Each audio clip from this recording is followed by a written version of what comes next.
Hey, please be joined this time by Coach P.J. Gibbs, one of my friends, a great coach, and Coach going to teach us a little defense today. Thanks for joining me, Coach.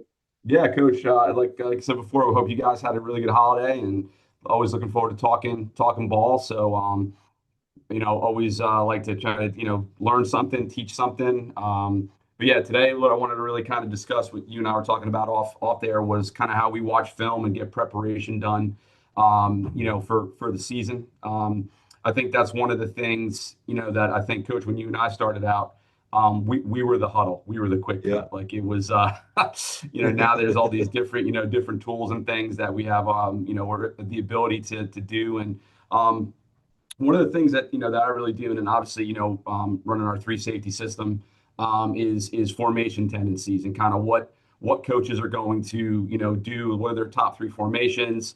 What are their top three runs and passes out of that? And then we'll kind of build our game plan, throughout the weekend and into the beginning of the week. And then obviously we got to be able to adjust because we're going to see things that we haven't prepared for. So the in-game adjustments for us is key. But I think our guys, our coaching staff, and everybody does a really, really good job. I brought this film up. This is actually our district title game from 2 years ago. We had the number one defense in the area that year, and a bunch of really good kids on this defense. So one of the things that the Lele High School did was they were very up tempo. So we had to really practice up tempo that week, and I think that's something where when you're doing your film study and your breakdown, it's are they going up tempo like a hypo like offense, or are they going up tempo just to line up quick and then do or three, four looks over to the sideline, and then we have time to adjust. So this is really like the first drive of the game. You're going to see them break the huddle. It was really the recognition for us right here was really with number 9. He was kind of like the key to their formation. They had a really good young running back, a couple of really good receivers, but really number 9 for us was the key because he was really going to dictate to us kind of like our pressure calls, our front calls, whether he's in the slot. You can see him in motion here, and that was going to kind of dictate, how we're doing, what we're doing here. You can see very heavy pressure.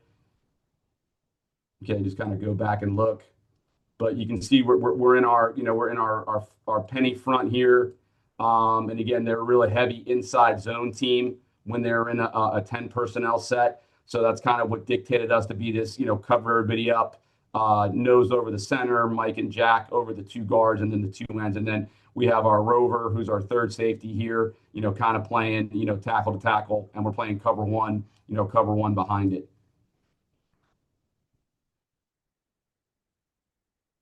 Okay, we get a good knockback. And again, that young man is a very, very, very explosive, very, very explosive. The running back. He was a freshman here. He's a junior, 13. But you can see, right? You can see the look here in the end zone. Because they had that tendency for us, this is kind of where we wanted to try to cover everybody up and have everybody single block, take away the combos, and again, have your best football player, who's our rover, kind of free to the football, but we get really good penetration, up front by our defensive line and our two inside linebackers. Okay, go to the next play here. All right, again, so now this is going to dictate more of just a straight odd front for us when 9 was in the core off the ball as a Y. And again, we're gonna pressure out of this a little bit. So it just really when we do our film study, okay, and we got the play action little arrow route there. Okay, you can see our guys though. We do a really good job in our cover 2 look. Okay. And again, he's throwing, for us to be able to, even if we was playing trap or Tampa into the boundary here, this was a really big tendency for them to kind of either split him out, run some kind of split zone, or quarterback run game. So staying odd for us, but again, you can see we got run support all around it, and then this was a big tendency. They want, even though 13 was their best option. 9 was the key, and again, you're going to see in these next couple clips that's kind of how it dictated for us. Great job by 5 there in the flat. Okay, great job our guys running to the ball. It's one thing we really stress is pursuit and relentlessness to the ball. Get the end zone shot here. Yeah, one of the things I do want to point out is let's go pre-snap. I forgot to mention this in the wide cut, but when he was to our defensive left, that was going to trigger our samurai pressure. You can see when he shifts to our defensive right, we get out of cover one and we get right to cover two. And that's like a really key coaching point here when you're talking about watching film and tendencies. Daniel's forcing the issue here. He knows he can play. He knows he has the ability to play through this because he has the cover two corner outside of him, waiting to sit in the flat. And then again, Jermaine does a really good job, our corner, of coming up and finishing that run.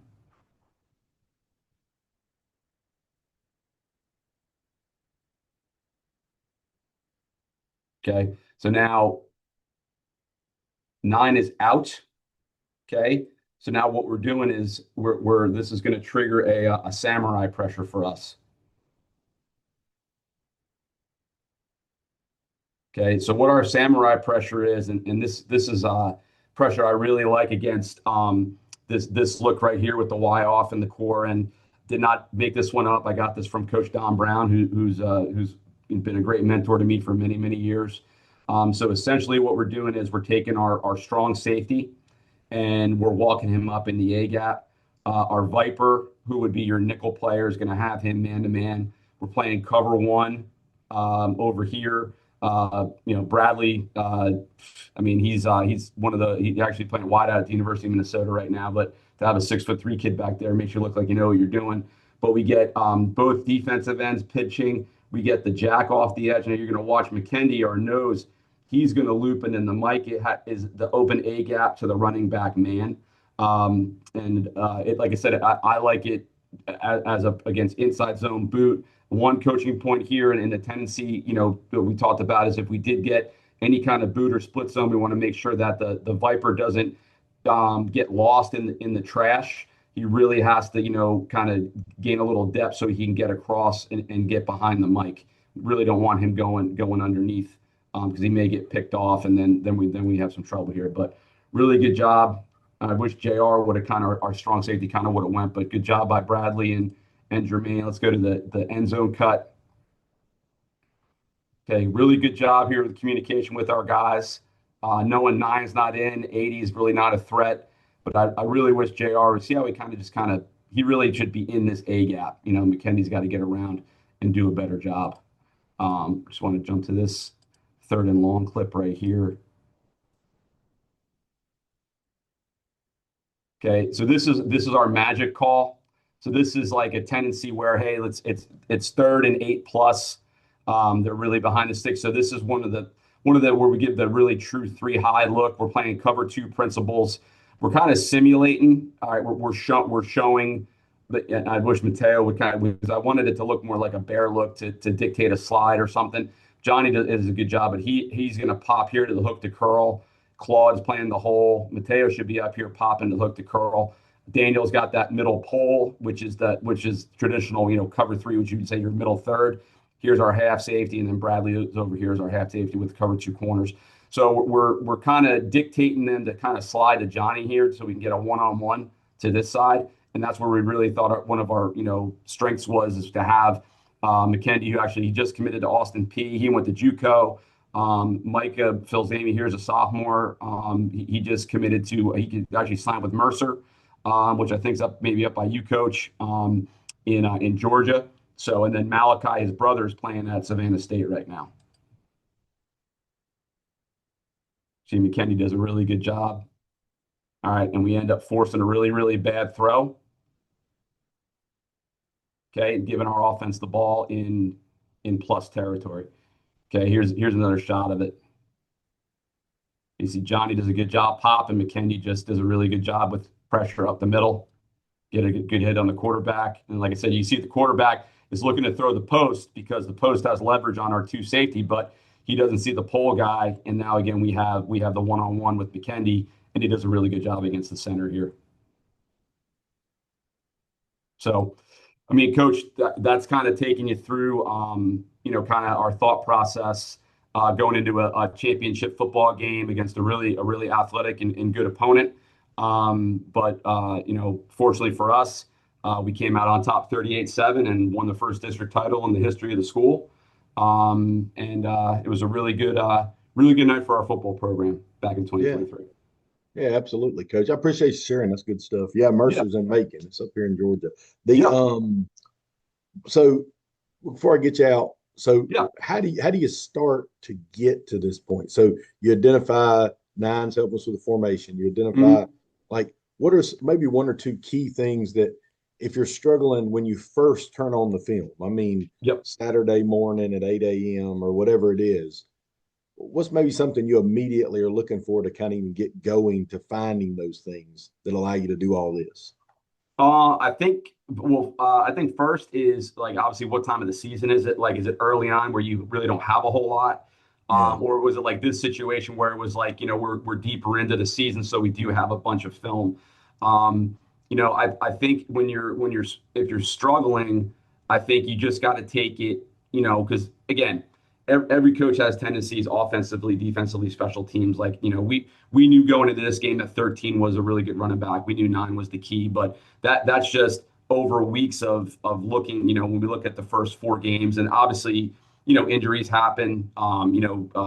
Kids, they get hurt. So you may see a really good kid on film from week 2, but you don't play till week 9, and then Yeah. you get that film and that kid's not there.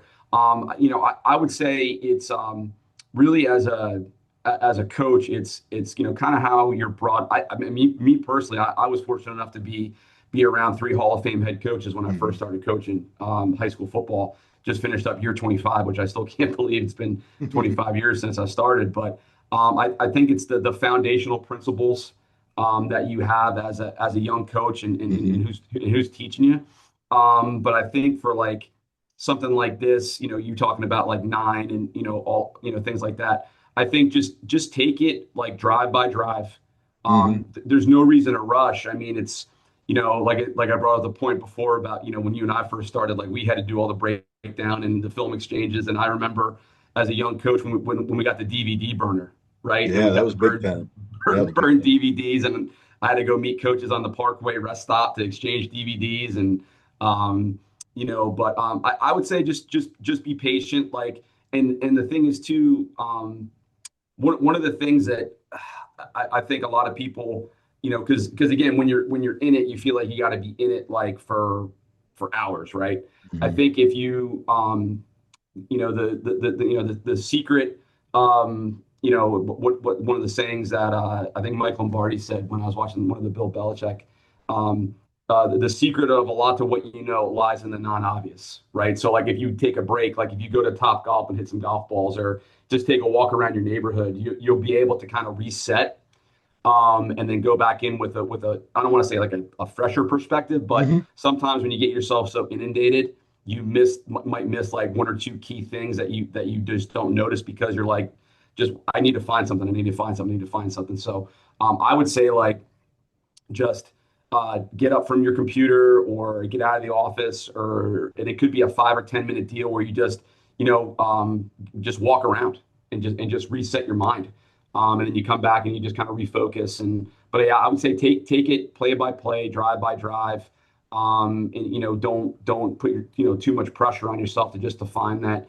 the one thing that you think's there, because it might not be, and then you're going to be stressing yourself out to find something that's not really in front of you. Yeah, the reason I asked too is I kind of struggle to answer that question. You did it better than I can because it is more of a there is a feel to you watch the film and you kind of just get better at it as you do it, and you get a feel for who is the key or who is a person you need to look for, or Yeah. it's one of the few things that I can't come up with the 5 keys to whatever or a list or a you know what I Yeah. mean? Like Yeah. it's not it is a thing you learn over time, but it's not something you should get discouraged by if you don't have it. No. You just that's kind of I know that's both answers. I didn't answer and I answered, but that's what I've learned from that. It's a hard question to answer for me. When people ask me what they should be doing to Yeah. watch film, you're like, well, get the tendencies and then you just got to kind of watch. I mean, Yep. you got to be able to tell who's a good player and who's not. And the more you get it, and maybe sometimes, like you said, the more you back away and come back, the more you can just kind of get a feel for it. It's hard to quantify getting a feel for something. It's Yeah. hard. Well, yeah, I think too that one of the things is also when you when you are in the same area and you coach against the same guys, you kind of know Yeah. what they're all about, right? But then when there's the new coordinator or the new head coach, that's when that really comes into play, where you kind of do your research back as, okay, where did they come from? Try to get film on that, but it's different players. And I think that too, talking about the tendencies and the feel, Mhm. I think you can struggle with that as well. But like I said, I think the secret in your personal victories lies in the non-obvious sometimes. Yeah. Just That's getting away really and good. resetting. Yeah. Yeah, that's really good. Coach, so for those of you listening, Coach Gibbs gave us about 1/1000th of what he has available. So Coach, tell anybody listening if they don't know much about you or they're hearing Yeah. some of this for the first time, how they can learn more. Sure. They can go to my website. It's the fbcoachgibbs.com. It's pinned on my Twitter profile. It's at Coach P.J. Gibbs and then at Gibbs Defense. And we actually have a system workbook coming out middle of January. It's a 300-pager that goes along with the 15 courses of the system. And then I'm going to chop it up into manuals. I'll actually have a youth coaches manual as well on top of that. And then, yeah, just doing some stuff with Coach Tube, and Yeah. we're going to be doing putting together a defensive only coaches virtual fundraising clinic for the Soldiers of Sidelines. I'm going to do that with Rob Kaufman and DRZ Sports Platform and Coach Tube, and we're going to do that February 14th through 15th. It's going to be all defensive coaches, and all the money is going to go to Soldiers of Sidelines, and we're going to be getting that information out, I would think, by, if not the end of this week, beginning of next, to start getting some registrations going. But we got a really, really good lineup so far. I'm waiting on a couple other confirmations, but top college guys, working on a couple pro guys, and really excited about it. It's going to be something that we want to continue to do every year, and then hopefully we can get it to the point where we can do an in-person one, either down here in Florida or out in Texas. Yeah, awesome, Coach. Yeah, and the three safe. I mean, Coach's got a three safety system. It's really good. If I was coaching today, which thankfully for people on my team, I'm not, but if I was, we'd be running the three safety thing. That's the deal, man. We didn't have that in my day, but the first time people like you showed this to me, I'm like, oh yeah, that's what I'd be doing. Yeah, So I mean that. I'm not just saying that I because Coach. appreciate it. Yeah, I totally endorse that. If you're looking for something or you need some help, you reach out to Coach. Coach Gibbs, thank you for joining me, my man. Yes, sir. I appreciate it, Coach. Have a great new year, and we'll be talking soon. Yes, sir. Take care.